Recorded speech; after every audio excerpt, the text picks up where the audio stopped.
So back at it once again. Um, First of all, I'll start with a question, and I might provide a an answer to that before I dive right deep into this. Well, not that deep, but somewhat. And how I wish. First of all, cheers to Professor Sam Vaknin and the rest of the community out there for sharing the knowledge that they have. That's great, especially now on the schizoid and all the different. Because there's the schizoid core, and then there's the traits and the disorder. But it's very peculiar how you've got the community in the Americas and so on that, and Professor Sam Vaknin has totally shed light on this. How specific traits they consider to be malignant narcissistic over in the Americas, as we're in the UK and in Great Britain, they consider it to be more schizoid. So I have a issue with that because there is that split personality specific trait that schizophrenia and schizoid traits and disorders are linked with, is where the narcissistic personality disorder is more to do with lack of care for others in a inability to have emotional intelligence sort of way. And of course, having the narcissistic supply, in other terms, because of the lack of inability to experience, first of all, a genuine good feeling from taking care of yourself, and then similar feelings when you take care of others in a healthy way, including how they say when how it's important if you go and rescue a sick animal. The taking care of it process is just as important as the process of letting it go when it's healed, releasing it back into the forest or the wild. And someone like a narcissist would keep their animal, in captivity as long as possible, to get their narcissistic supply. Now, someone that is schizoid, it's almost like a Dr. Jekyll and Mr. Hyde. That they're not linear and so on and so forth. So there you go, some actual dilemmas in the world of psychology. And then how much implication is there from like a legal standpoint and all of that? If there's court cases and even before that, the intelligence community, the worldwide intelligence. How can you keep worldwide surveillance and the passing of information and so on and so forth, like to some degree, correct? Like it's ridiculous. Anyways, so I'll get into what I know that I'm slowly having good riddance of, and that is overcoming and overcoming codependency and having good riddance of malignant narcissistic people and the likes of cluster B personality disordered people, finding better ways to pick up on the red flags and finding strength and all of that, to not engage with them, right? And how difficult it is when there is things like, intelligence communities and so on and so forth, the ever, fast moving technology and programs that are being used and so on and so forth.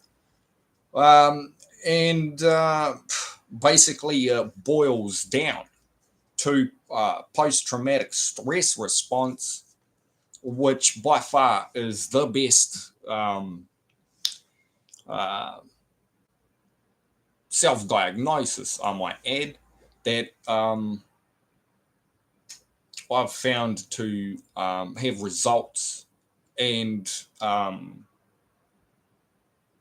is the most like in line in terms of description to my behavior.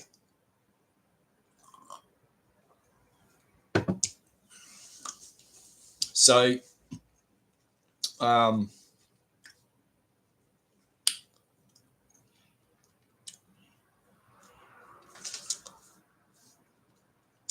I've also found a link between the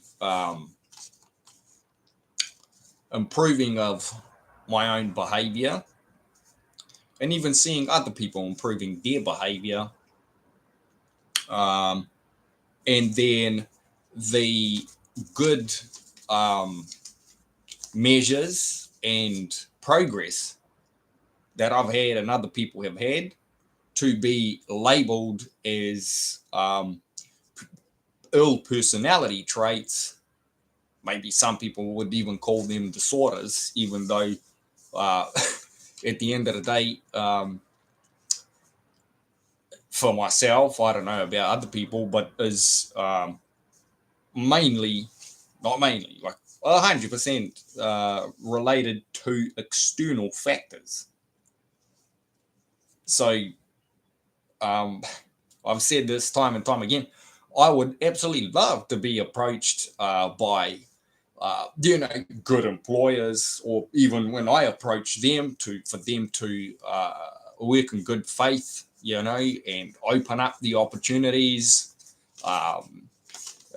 dating, and I can relate to having a lapsus here. What's his name? He's put a recent video out. Can't believe I'm having a lapsus. Yeah.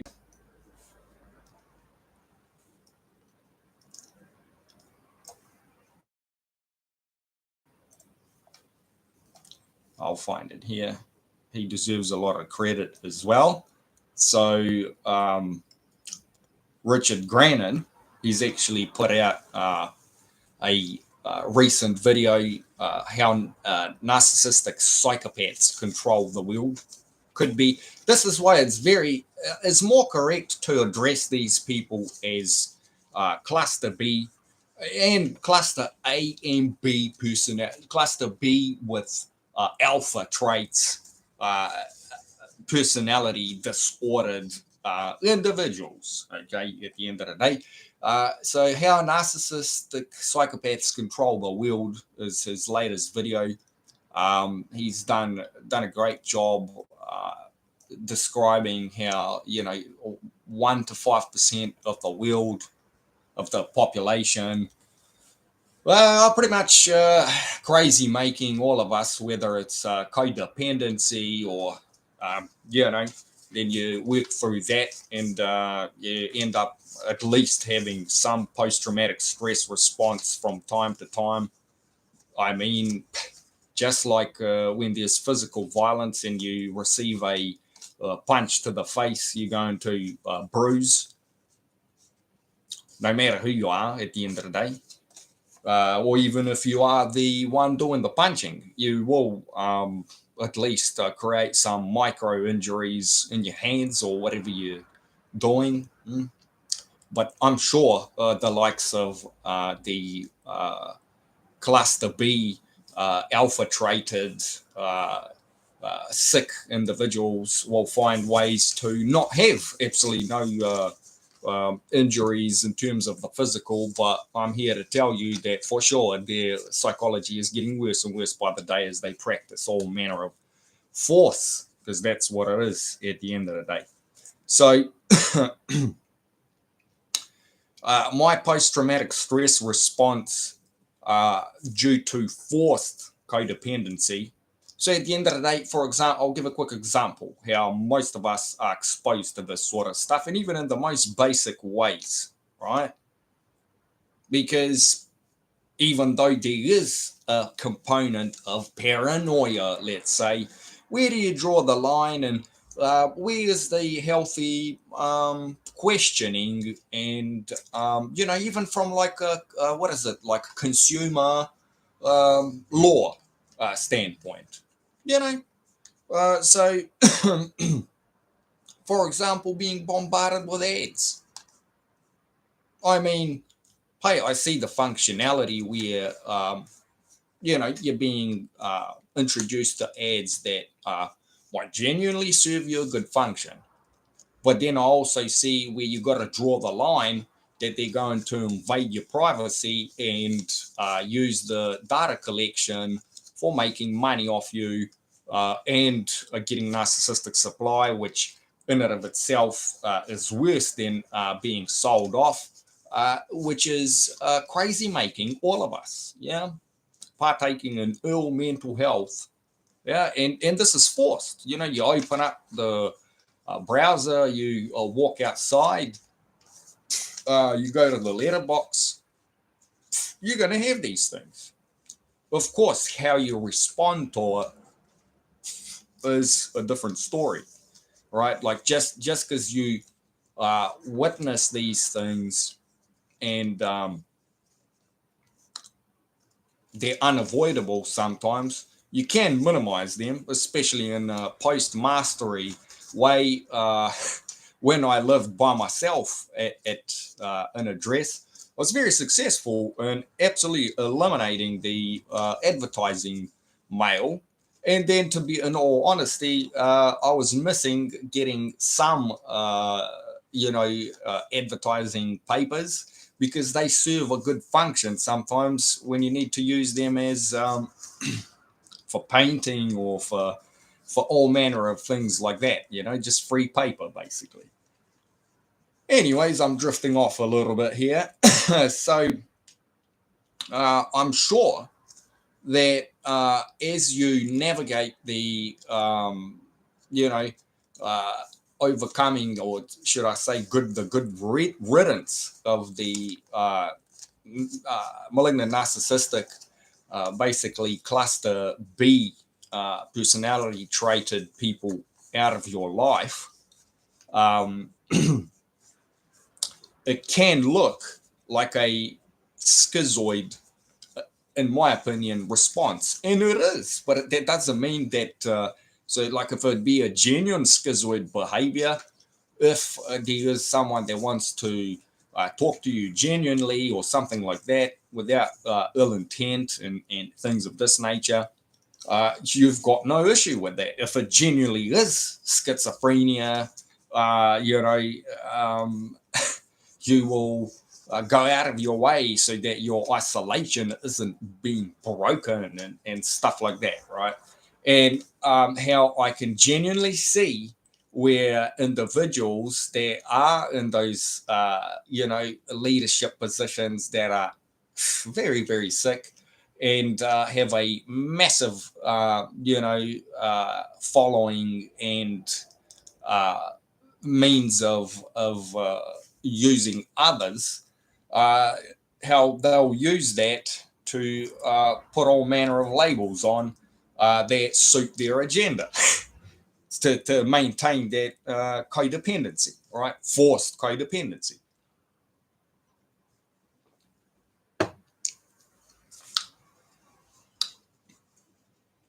So, going no contact, most psychologists agree that is one of the most effective ways to have good riddance of cluster B personality disordered individuals in your life.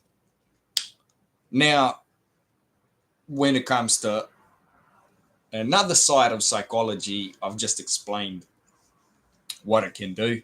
So, yeah, that is very unfair. But at the end of the day, the demystification is where, if there is opportunity, like I said, for good things, so that you are open to that, if you are ready, of course. Now, abandonment or engulfment, right? So I've noticed a lot of times when there is malignant narcissists acting up and being nasty, on top of going no contact as a means of safety and moving forward, like a healthy move, they also try to abandon, in the same sense. And a lot of times they will wait until you are vulnerable. So they'll wait and try to use it as a torture means. And then if you become vulnerable, that's when they will come and engulf you. And is that healthy behavior? Some of these people will claim to be,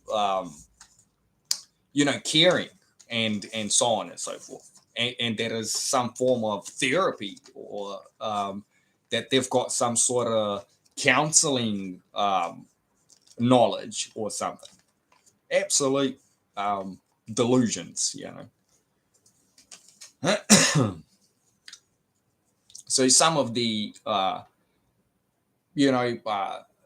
post-traumatic stress response, and it's not often, it has been more and more rare, but there is always going to be potential post-traumatic stress responses in a what they call recovering codependent, or just trying to have good riddance of codependency, as long as the malignant narcissist, whether that they're covert or overt. For example, when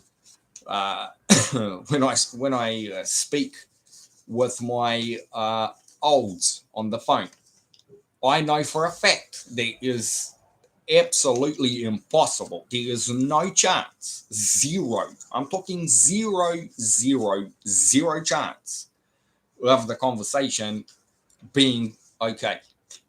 And it will always resort to them trying to acquire narcissistic supply in one way, shape, or form, and adulation, this and that, or what is it? The other thing that they do, whereas to devalue me, so on and so forth, and it will always end in at least producing some sort of post-traumatic stress response in me. Whether it is that I have to cut them off, so on and so forth. Or whether it is that I will absolutely, ramp up my communication and my, basically me turn into some form of malignant narcissist, maybe psychopath. It can even show as, it can look like schizophrenia, like I turn into, what is it, Dr. Jekyll or Mr. Hyde, the bad one. So that's what it is, because they drive you absolutely nuts when they just deny reality altogether. So yeah, that's why it's very good to have good riddance of malignant narcissists and so on out of your life, and recognize new ones that pop up that try to infiltrate your life, and keep your distance. Grey rock hard out of them. That's actually something I should practice more. And some other, how should I put it, hurdles and challenges that I've noticed in trying to have good riddance of codependency, and obviously the stress, post-traumatic stress response that is associated with it, is in the independence with lack of incorrect traits and disorders. So no matter what, because is external oriented as well. So if you've learnt what codependency is and what the cluster B personality disorder traits are, and you have seen the difference between living and being in contact and interacting with the cluster B personality disordered people, and then going no contact and having success with that. And even more so when you have somewhat healthy individuals, even if they're not healthy, but they've been healthy towards you for periods of time, you have a lot of success. Life is pretty good. And then the absolute mad difference when they step in, and how it's external, especially when there's big ties there, whether that is family or an institution, like a financial institution or so on and so forth. They can absolutely ruin your life. So it is absolutely impossible to not have some sort of post-traumatic stress response to that. And some of us have still yet to have our day of independence from, the cluster B personality disordered people, the cluster B personality disordered people, and have good riddance, it seems to be quite difficult, especially in terms of how awareness grows as you learn, the traits, the ill traits, and how you're no longer willing to put up with it. So when you were 15 or whatever, maybe you're willing to put up with, well, I don't know, being yelled at for 8 hours a day or something, and being told, being micromanaged and all of that. Then as you grow up and you move out on your own, you might not even tolerate 5 minutes a week on the phone being yelled at or looked down, being put down and devalued and all of that stuff. That's where it's at. And then if you go no contact with them, and then you start seeing, and then other cluster B personality disordered individuals start trying to micromanage your life and things like this in other ways, well, I guess it's never over, is it? And then obviously it would be pretty much a must to overcome this, to then move into having a go at building meaningful relationships, with skills such as being able to call out the red flags, at least internally for your own self. And if you do call out the red flags, and this applies to how I've been describing the ad situation and the harvesting of data situation, and how calling that out for the codependent and narcissistic, interaction that it is. Whether that it could be healthy if it's boundaried and legal, legal in terms of old school legal, like where it's also lawful, not legal because of because you just got the piece of paper to uh, be lodged at some institution to be filed. Just because you file a piece of paper, it doesn't mean it's lawful. So that versus being called paranoid and schizophrenic, right? And how is all of this, right?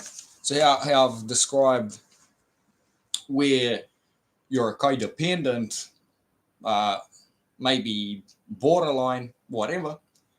You take measures and move on and learn and change your traits, become better.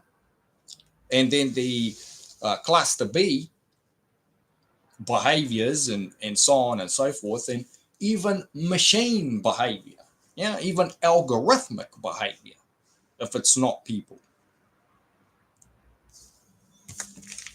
just keeps getting worse and worse and worse.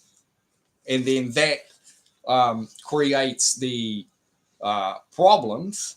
And then isn't this whole thing a 360-degree loop of abuse? That's a question that I genuinely have.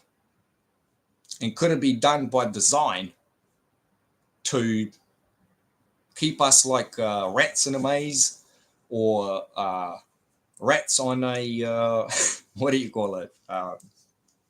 Hamster wheel. And I think I'll end it there. All the best and have a nice day.